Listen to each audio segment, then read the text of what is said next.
Hi, PJ. How are you doing? Doing well, Carolina. How are you? I'm good. Very excited to start our second episode of the Revolutionary Journey. Same here. Yeah. So tell me, let's give a quick reminder of who we are and what are we doing here. So I'm PJ Cruz. I live in Helsinki. I'm an American. I'm also a people leader, and I've worked in large organizations and startups, specifically within people function like recruiting, employer branding, learning and development. I have roughly about 15 years of experience, and I really enjoy building resilient people, teams, and processes. So that's what gets me up in the morning. What about you, Carolina? Well, I'm Karolina Sartner. I'm also based in Helsinki. I moved here around 4 years ago and have been enjoying the calm nature Finnish life so far. And while doing that, I have been working in startup and scale ups, not only here, but also for the last 15 years, building teams anywhere between data, engineering, and product. And while building those teams, I have been practicing leadership, practicing what I think works, what I think makes people achieve more than they can do. And I love doing that. I discovered that leadership is something difficult and Mhm. there's something that there is a lot of people who are not maybe made up to be leaders, and nobody really teaches you a lot of things that help you. It's been a big journey of self discovery for myself that together with you, my dear friend, we want to share with other people now. Yeah, exactly. I like that you're telling people that it's a journey. It really is. And it's a constant experiment on Yeah. the human mind, specifically ours, right? So it's like, Yeah. hey, does this work? No, that doesn't feel nice. Oh, okay, this works. We're gonna do more of that. Okay, maybe it's too much. That type of thing. And to add to that, happens then. It's like, oh, you have it figured out, and you're like, oh, this is really working. And then Mhm. something changes. Exactly. And it reminds me of any time you are in a place where you are raising a kid or raising a puppy and you get used to something. It's like, okay, this works. Great. Days later, things change. And that's just life. Life is a journey. Last episode, we talked about self awareness, which is very important for everyone. We both strongly believe that it's also the making of good leaders is working on that self awareness. Um, it's a journey, not something Mhm. that you can achieve straight up, but it takes practice. We hope that we can help people get there. Today, we wanted to talk about another thing that is creeping up on all of us and can be very debilitating, I would say. Like it can be very, it can feel very, very bad. And that is self doubt, something Yeah. that touches all of us. How do you think about self doubt? How does it show up in your life? Yeah, self doubt is not just related to career. You can have a self doubt about a creative project or moving. Before I moved to Helsinki 4.5 years ago, I really had a lot of doubts. Am I too American for Europe? Am I too outgoing? And maybe I'm not going to fit there. It's like, actually, I should just not do it, right? Those are ways it can manifest. It's just really, as it says, doubting your ability to acclimate, to thrive, to be successful in a environment, whether it be personal, professional, or what have you. Yeah. That's how I, what about you? Yeah, agree. I mean, for me, I think it's the same, right? It's very similar. Just this feeling that you have this voice in your head that at some point Mm, says, you don't know what you're doing. And it's not even that it tells you that you don't know what you're doing, because that's okay. It's more that it tells you that what you're doing is wrong. Maybe that is something that manifests in all of us. I think the reason why we wanted to talk about it is very often it's something you think it's just me. It's mhm, just me having these feelings, this kind of idea that I cannot do the thing that I'm doing and I'm not really good at it. And I don't know what the hell I'm doing here. And everything I do is crap. But it's not just you, it's not just me. It's actually we all struggle with self doubt. Uh, mhm. and it's this thing that there is this saying that you're your own worst enemy, and it's so true, and it manifests in so many ways in our lives. I think it's an important topic to talk about specific examples where we feel like this really showed up for me, and what did we do about it? How do we get out of that space? So maybe that story of when self doubt was. You mentioned when you moved to first to Europe. Yeah, Tell me exactly. something like exactly what happened and how did you start dealing with this and what helped. Did- Yeah. Exactly. I think I'll keep on the moving to a different country. A little bit of context. I already done this before. So I lived in Malaysia and Vietnam. before, but I was younger and I guess I felt more resilient and bouncy. So like if I Mhm. fall, I can bounce back up, right? But I moved here in my 30s. And so I was just like, okay, if this fails, what happens, right? So you go through all of these scenarios that are very unlikely. It was like, I'm going to go there, I'm going to fail, I'm going to be homeless. They're going to fire me because I'm not good enough, or my experience is only relevant in the US or the markets I was in, right? So it was just more of this fear of failure, right? But ultimately, it was also a fear of success. What if I am successful? And what if I really, really like it as well? If I like it, then that means I'm going to stay longer. I'm not going to be with my family. Self doubt is this big crystal ball, but it's not real, right? So it's like, hey, it's not a crystal ball. It's more of you running through all of the possible scenarios and psyching yourself out, right? A lot of what I thought on the fear side of fearing of failing was I kind of had to identify that, no, this is not real. And Mhm. then remind myself of the things that I climbed in the past and said I can actually do things that are similar. So there's nothing stopping me from achieving this feat as well. So that's really the biggest thing right there. And before you know it, I actually was thriving in this environment. I've been here 4.5 years later, and I really love it. I think you know this too, and all my friends that I've made here know it as well. So really self-doubt manifests in trying to protect yourself, but also trying to hinder yourself from what could be a success or a really good learning opportunity. I agree with you. I think you're touching upon a very important part here where sometimes we think that self-doubt is about like, what if I fail? And Yep. that feeling like, what if I fail, is sometimes very much manifestation of like, but what if it actually works? What if Yep. it's a way of us getting in our own way and sabotaging our own success. Yep. And it happens a lot to all of us. I mentioned to you, I have been moving in the last 4 years when I have been moving into different roles. And it was always this feeling for me that okay, well, am I the right person to do this? Maybe to give a little bit of context, I'm a generalist. I'm a tech generalist. You give me a topic, I will read a little bit about it, understand the concept, and understand what to ask and how to get into the detail that is needed to get Mhm. an overall picture of what we're building, how we need to build it, and so on, so that we solve a specific problem, right? That's, I think, is where my superpower is. But my superpower is not knowing all the technical details, and my superpower is not having all the technical knowledge of how to implement certain things. When I first started years ago leading software teams, this was a reason for me of a big, like, doubt. I'm like, what am I doing here with this team who has Mhm. been, literally coding? I can code, but my code is more, it's, it's better now because I can code, but it's not something that would be considered high grade professional level, like super senior person. It's not that. And I started working with really senior people and trying to help them build the teams and products that we needed. At the same time, there was always this feeling like, why would they listen to me? Then things that started to show up for me is that, first of all, it is not my role and it's not my job to tell anyone what to do. Mhm. My job with those teams was to help them understand the context of what we are building, why we are building it, and what are we trying to achieve, right? So not being able to tell them what they need to change in this line of code to make it more efficient was absolutely fine. I did not need to have that knowledge. And Mhm. you know how I discovered this? It was a huge journey for me. And I was talking with my dear friend who has been like coaching teams for last, I think, 30 years. She's amazing. And she taught me a lot while we were working together years ago. And and I was telling her about all those doubts. And she's like, why don't you just ask them? Why Yeah. don't you just ask your team if it's a problem? Like, Yeah. ask them, what is the worst thing that can happen? They will tell you, yes, we don't think you're the right person to do this. And, we don't be like, I was like, okay. Actually, yeah, sure. Let me do that. So at that time, I was leading 4 different teams. So I talked to all the team leads that I was working with most directly. And I was like, look, I sometimes cannot help you with very technical things. Is that a problem? And the answer from all of them was, it is absolutely not a problem into the Mhm. detail.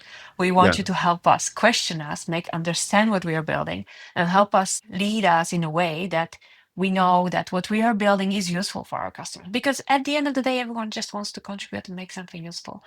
In this specific example, what happened is it took me really long time to actually get to the point when I was like, talk to the people that I work with and said, hey, is the fact that I cannot solve this bug for you a Mhm. problem? And they were like, no, why would you? We don't want you to. Please don't.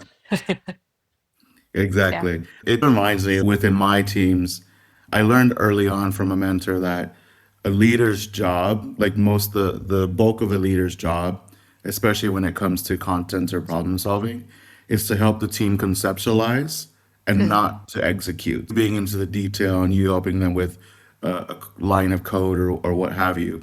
That that's a waste of your talent, a waste of your time as a leader. But to help them zoom out and figure out why they're working on this specific piece of coding for the broader team to Yeah. conceptualize, that's your role. The minute I figured that out, I was like, oh, okay, cool. And that's also how I relaxed a little bit with my team. I hired them because of their technical skills, because of their technical capabilities. I shouldn't be helping them source candidates, or I shouldn't be helping them coach people on their career Mm. journeys. That's their job. My job is to help unlock any frictions that they're having and all of that stuff. No, exactly. Once you put that in your head, it's also just understanding for yourself. Have a discussion with a friend. In this situation, my friend that helped me sometimes think for yourself. If Mhm, your friend was in this situation, what would you tell them? How would you show up for them instead of mhm. for yourself? It's very easy to beat ourselves up and say, like, hey, Yeah, you don't really know what you're doing. Like, why? What are you there? What are you doing? Those feelings can be very, very strong, right? yeah, And but when you start to think, oh, how would I treat a friend? mhm. What advice would I give them? It's always something completely different that you give yourself. Exactly. And that's part of practicing compassion for yourself. Yeah. We're good doctors, but we're really awful patients, right? Absolutely. Yeah. Exactly. I'm curious if I think about self doubt, specifically the traps of self doubt. You're overthinking, you're second guessing, so you're prolonging your ability to execute or the timeline to execute. For you specifically, what traps do you feel self doubt produces? I think it's also this part of what you were just saying. Self doubt is kind of a procrastination technique, Yes. because it's this thing that you feel like, oh, I'll give you a very specific example. As you know, I'm starting my own company, starting to work with other like trying to get the business running and coaching and consulting and so on. And it's very easy to get in a place of like, oh yeah, well, you know what? I need to read that book and I need to read that book and then I'll be ready. Because now I don't know. Yeah. Now Mhm. I need to still do this and that, because it's like, oh yeah, I don't know how to figure this out. Or like, oh, I need to like do this thing and I'm just not really sure how to do it yet. It's like, and then it's kind of like this doubt of not knowing. It's making you postpone actually Exactly. the things that you need to do. It's a very effective technique of not getting done what you need to do. We tend to be very good at it. There's so much knowledge that you already have that you can share, that you can work with. And then as you go, you will learn. And as you go, you will find new things to do. And yes, of course, reading book is helpful, but reading one extra book is not going to actually solve the problem that is in front of you. Mhm. You're making me think of a recent example. You gave feedback on it. So thank you again for that. I'm also in the process of starting up my own company. One of the things that I'm working on is my website. I've been working on this for longer than I care to admit. But this website unfortunately became a catch-all of the different ideas and things that was involved in. And it was like, let me perfect it, let me perfect it, let me perfect it. And finally, I had this aha moment a few weeks ago where I was like, I'm just going to publish it, release it, and send it to a handful of friends to get their feedback, you being one of them. And the synthesis with that feedback was you can tell one person developed this and they developed it for themselves, which is me. I developed it for myself because it was more of a mirror than an artifact of excellence or achievement. So now it's unpublished. I'm working on it with everybody's feedback. It was one of those things where it was procrastination, or it wasn't procrastination. It was perfection that was kind Yeah. of stopping me. It was like, I wanted it to be perfect at the first go, and otherwise I can't do it, right? And so, perfection and perfectionist, you kind of have to distinguish between the two. Yeah, no, absolutely true. I have a strong belief that perfection is also a way of procrastinating. Yep. It's kind of a similar thing. But I think there's an important part here where it's actually, this part about asking for feedback and figuring out who you're building for and figuring that out. There's also this part about how do we get to the place where we can stop those feeling like this is not good enough, of like I'm like there's this big part there that I also want to touch upon, is like it's this is not good enough, which Yeah. often manifests deeper on your deeper level with like I'm not good enough. And Mhm. those are like very, very hard feelings that we sometimes face. And we need to get over them because they are like really hampering our ability to succeed in life. Whatever that success is, Yeah. different for you and different for me. Exactly. um, how do I you think work with that?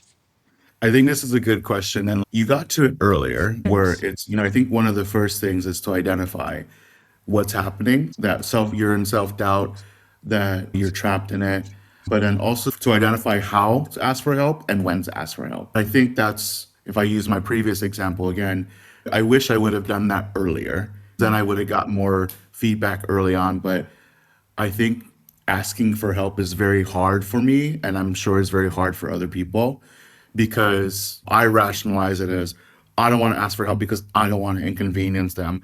I don't want to ask for help because what if they're busy? My friends have lives. You're raising a new puppy, right? So you're doing a lot of learning. To ask you for that would be asking you to trade off something else. And I'm like, I don't know if that's okay. Same thing with my other friends and colleagues. I'm constantly rationalizing and I forget they can say no or negotiate. So I'm automatically saying no until I build up the courage and confidence to say, hey, I would love your input on this when you have time.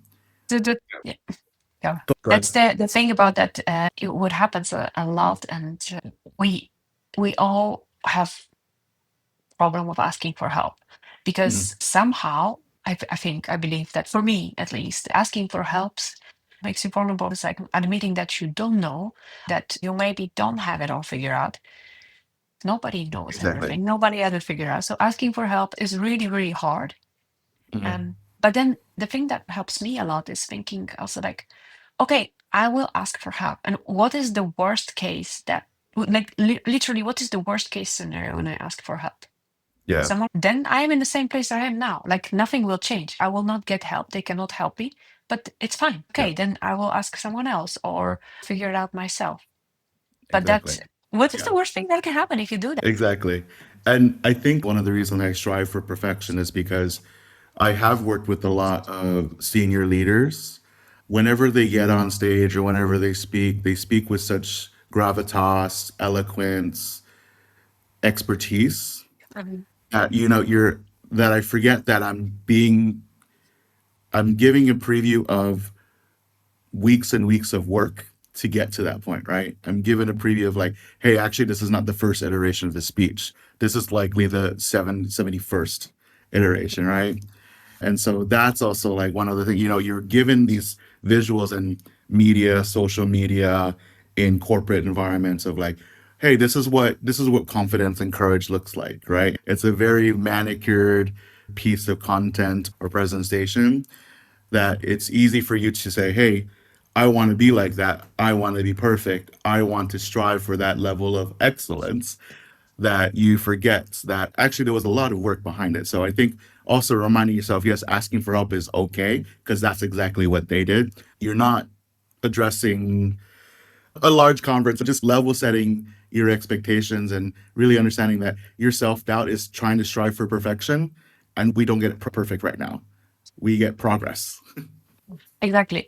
And the thing is that what you said is very important because we are surrounded by the images of, what does the result look like, and we have this beautiful idea of like, okay, once you get there, this is what it is. And we all want that. It's Yeah. like I want to go on a stage in front of thousands of people and talk confidently about the topics that I'm passionate about. But it takes work. And Yes. you want the result, but you don't want to wait to get there. You cannot have the result without walking the path. Mhm. To walk the path, it's about putting yourself out there, asking for help, and figuring it out one step at a time. Also acknowledging that your path will be different than my path. And if I would say from today onwards, I'm going to do every single thing that PJ does, and we're going to end up the same day, not true. It's not true. We Yeah. are different people. We have different backgrounds, and it will never be the same. Even Mm. if you look at someone else and look at their career and you're like, okay, no, I have to go to this company and do this job, your life will be different Yeah. because you're a different person. You have a I, different background. It's yeah. never going to be the same. Exactly. I can actually give tangible examples because I worked at a professional services firm where it's gonna this firm will turn 100, I think, next year, and they are management consultants in very political top 500 companies, right? And so they go, not all, the majority of them go to all the same schools, all the same curriculum. And I remember working there, and I had folks ask me, they're like, hey, this person studied this, and this. So, like, we're the same. So I wanted to get on those projects because I want their career. And I was, in my head, I'm like, that sounds awful. It's like, why don't you get your own career?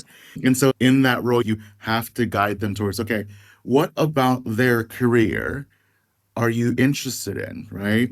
So are Mhm. you interested in the clout that they command, or are you interested actually in the topics? So if somebody's talking about textile circularity, is that something that truly interests you? If yes, why? And so that's kind of how I navigated those conversations. To your point, don't look at somebody and say, I want that. Look at somebody and say, hey, what they have is really cool. Let me dissect that a little bit and figure out what about their experience, what about their background really interests me, and how can I achieve that through my own filter, my own blend, what have you. Yeah, exactly. And you're right. We're maybe a little bit of topic about the self doubt, but I Yeah. think that part of the self doubt is actually coming from the comparison as well. Yeah. It's comparing yourself to other people is, I would say, the Horrible. source of all evil. The source of all evil in your life. It like literally, it's the source of all evil in your life. Don't compare yourself to other people. But we are comparison machines because Yep. we constantly want to compare. Like, I'm gonna, I don't know, I'm looking to buy a new dress, let's say, and I'm gonna compare this one versus this one, right? I'm gonna try both of them and I figure out which one is because we compare, we love to compare.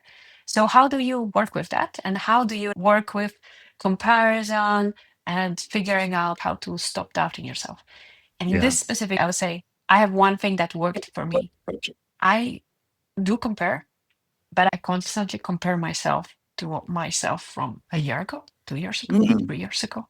Yeah. And that's the comparisons that make sense because it's the person me a year ago is Yeah. different than me today. But we walked the same path, Yeah. but we diverged at a Yeah. certain point. That helps a lot. Yeah. That reminds me of this quote. I've been watching this American TV show called Mom. It has to deal with alcoholism and all that stuff. There's this one person that said, we focus so much on the mountains ahead, but forget that the mountains behind us were just as hard to climb. I think that's what you're saying. It's like, hey, don't forget that you from 2024 brought you to 2025, same thing, 2014, etc. I really, really like that. And I'm going to steal that or borrow, so to speak. So, And yeah. still, by all means, I always, that one of the many things that helps with that when we talk about personal life and different ways of how you can keep track of that. But when we talk more about your career, this also works, right? What I always encourage people that I work with, especially on my teams, to literally keep your accomplishment document. It's a Yep. document that you keep for yourself. It's independent of the company you're currently working on, the role you have. It's literally the stories of your failures, your successes, of things that worked for you and didn't work. And it seems like, why would I do that? Yep. Actually, is an incredible tool to have in Yep. your arsenal, right? And it works for you understanding of like what you did and what did you accomplish, what you tried and didn't work out for you. And from that you also learn like a lot of things I decided to do in my career moving forward was by deciding like, okay, I don't want to do that, Mhm. scratch that. That's not going to work for me. But it also helps you to have those beautiful stories that you can share when you are applying for a new role, when you're talking to people. It is such an incredibly important tool to have for yourself. For me, What I do to make sure that I practice overcoming self doubt, I understand two things and I ask myself one thing. I understand that self doubt is normal for everybody, regardless of how good you are. Self doubt does not mean that I'm not capable, it just means I'm worried about Mm, failing or my success. So, one thing that I ask myself is when I'm going on, especially if it's new, what am I excited to learn? Then I'm like, okay, then I'm either the wrong person or I've asked the wrong questions or I'm in the wrong room. If I'm not excited to learn something, then it's probably not the best thing for me right now. It's not self doubt in my abilities, it's self doubt in my environment, if that makes but sense. it makes sense that sometimes you will be put into situations where you would have to learn something new, but it's not something that actually excites you. What I discovered is that you can learn absolutely anything you want. You cannot learn everything, but if Yeah, you dedicate your time, you can learn whatever you want. And it makes it so much easier if this is something that you're excited about. Doing things that light up your eyes and say, like, hey, yes, let's do it. Like this is kind of this hell yeah moment where you might not know what you're doing, but it excites you nevertheless. exactly. Okay, so basically, what we're talking about is self doubt is normal. And I love the framework that you just gave about acknowledging that self doubt is there for everyone. If you're thinking other people are thinking about you, no, they're thinking about themselves just like you are. Yep. Acknowledge that. I'm not walking on the street thinking about, what PJ is doing. I'm thinking about, like, oh, what is PJ thinking about me? And PJ is thinking, what is Carolina thinking about? It's just what Yeah, we are, like exactly. that, just how we are. Yeah. Then the thing is that acknowledging that actually when self-doubt creeps up and you show like you're like, I'm really in this moment that I don't know what's happening and I'm starting to not believe in my own ability to do things, it means you're very worried about the situation in front of you. Then you need to analyze that situation. Is this the place where you want to be, where you don't want to be? And if you doubt yourself, your ability to be in that situation, look back. Hey, Yes. you did learn how to talk and walk and run. You can Yeah. learn something new, right? We all have ability to learn, but do you want to? I feel like that's the title of the podcast. I'm guilty of overusing this phrase crawl, walk, run, right? Yeah, You can't learn to run if you don't walk and crawl, right? And then if I really, really want to get really like inspirational, like you can't learn to fly, you can't crawl, walk, run, right? You can't true. run to the gate when you're late, or you can't walk to the check-in counter and et cetera and all that stuff. So yeah. Absolutely. And that's also the part where, Mhm. comparing yourself to other people, just don't. They are in different Exactly. places in their life and things happen. I catch myself thinking about people doing amazing things, but they have a very different lifestyle than I Mhm. do. And that's fine. The choices I made in my life are not the choices that everyone else made. Their life is a little bit different than mine, and it's fine. What I am trying to teach my kids is just to be yourself, Mhm. because everyone else is taken. Exactly. Yeah, exactly. No, but it's true, right? It's like, hey, and I think that's also a conversation worth expanding on. It's like, how do we level set our iteration or flavor of success? What measuring metrics do we use, right? So I think that would be really interesting to talk about in future Yeah, time. that's true. We set ourselves up for a very good next Yep. conversation. Thank you for this. It's Yep. good. I think I hope this helps. It helped me to learn from you about self doubt and Thank you. how you work with it. And I hope it will be useful to people who choose to listen. I agree.